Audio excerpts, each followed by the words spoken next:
Hello everyone, Clint here. I hope everyone is doing well today. Today I want to quickly do a short video and talk about my Galaxy Watch 4, specifically the Samsung Health settings that are on the watch itself. When the watch first came out, it didn't have any settings specifically for Samsung Health on it, but subsequent updates have added those settings to it. And I thought it'd be a good idea to show everyone what those settings are and go through each one of them. So let's get started. Okay, let's take a look at those settings real quick. Super easy to get to. You just have to go bring the shade to the top, and then the gear icon is the settings for all the settings in the watch. And you just scroll down, and remember I'm using the Classic now, but these are all the same for if you have the Galaxy Watch 4, the regular one, non-Classic. But anyway, just scroll down here until you get to what you see as Samsung Health. Click that, and the first thing you're going to notice here is heart rate. Right now I have it set to every 10 minutes while still. If you click that right there, you have a couple of different options here. You have measure continuously, you have measure every 10 minutes while still, which is I have now, and then you have manual only, where you'll have to go in there and manually check your heart rate. Either one of those works fine. If you are more into the health aspect, you want to measure that continuously, you want to select that one.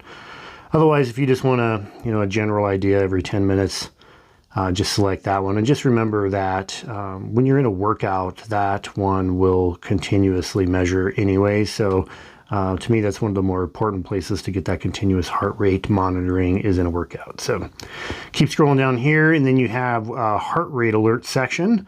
You can adjust, turn on or off. So these are just toggles. So you can just toggle them off or toggle them back on.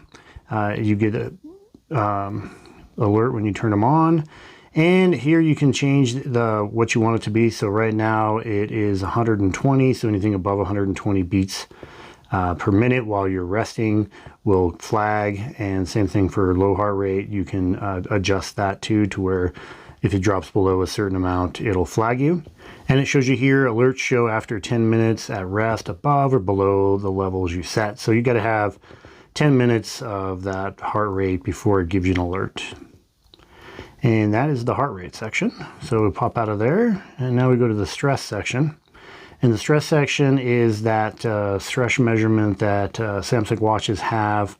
I'm not sure if I really use that much, but if you do, or a highly stressed person, you might want to measure it continuously or manual only. I have mine on manual only. I'm assuming measure continuously would cause some battery drain, so something to think about. Back out of there. All right, blood oxygen during sleep. So if you want your blood oxygen jeez, what is Clint talking about? Okay, if you want your blood oxygen measured during sleep, you can turn that on here or turn it off. It only checks it so often. It's not like it's a continuous thing. I think it's pretty cool. Maybe I'll show a couple of those at the end of this video here. Same thing with snore detection. There actually is no setting on the snore detection. It's just going to go straight to check out your phone for that. And I love how it tells you how measurements can cause a light to flash on the back of your watch. So it's trying to tell you that if you're sleeping, you might see a flashing light because it has to check your blood oxygen, which is pretty obvious to me, but maybe it's not to others. Now, a good spot here is auto detect workouts. This also has the auto detect workouts. It has a master toggle where you can just turn it off or you can turn it on. And then if you actually select that, you can go in here, same thing, master toggle, and then you can select the activities to detect. In my fitness review of this watch, having the elliptical trainer and the rowing machine turned on really screwed up the heart rate monitor. It was it would come on for a few minutes and then just stop, and you wouldn't get it through the entire workout. Shutting these two off helped a lot.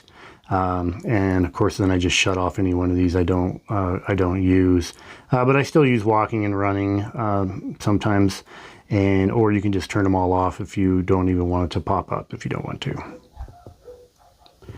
Okay, so then inactive time alerts. So you can get alert after 50 minutes of inactivity. It's going to tell you to stand, do some funny exercises. It's really pretty comical what Samsung has pop up when that happens.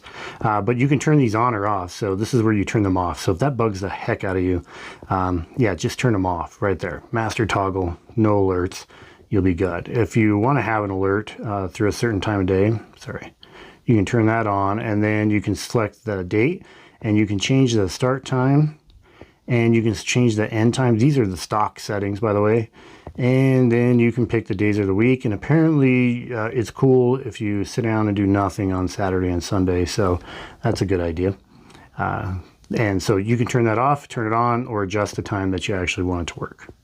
So if you have different work hours, like your midnight shift or afternoon shift, you can change that around. Okay, so we've got snore detection, activities, and then you have share data with devices and services.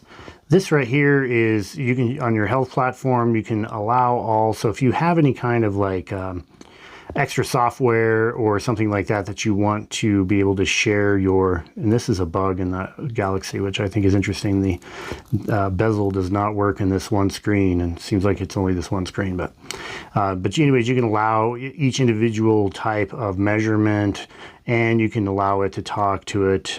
That's all that's for if you want to do that. It'll ask you again if you add certain things to it. Same thing with exercise machines. I've never seen an exercise machine that works with a Galaxy Watch, but maybe there is one out there somewhere. And same thing with a TV. I don't have a TV that syncs with my Galaxy Watch, but the settings are there if you want to turn it on.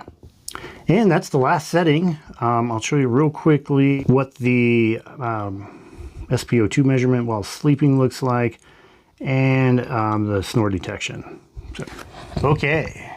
So here we are back on the phone, and as you can tell, you got snore detection that popped up from me hitting that on the watch, and you can turn that on or off right here. It's going to give you this right here. If you notice, I have not turned this on. Increases phone battery consumption. So I highly recommend, if you do this, make sure your phone is on a charger overnight.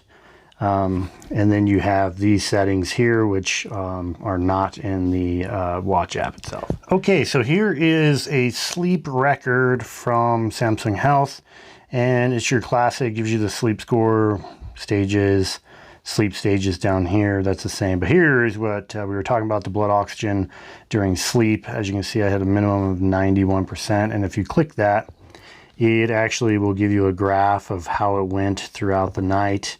And it usually gets low or down. I'm sure this has a purpose of it. If you're sleeping, maybe you have sleep apnea or something, and you're getting down into the 70s or something. But I don't think it uses that much battery life. I think it works out pretty good, so I always just leave it on. That's the settings in the Samsung Health app of the Galaxy Watch 4. I appreciate everybody hanging out to the end, and we will see you on the next one.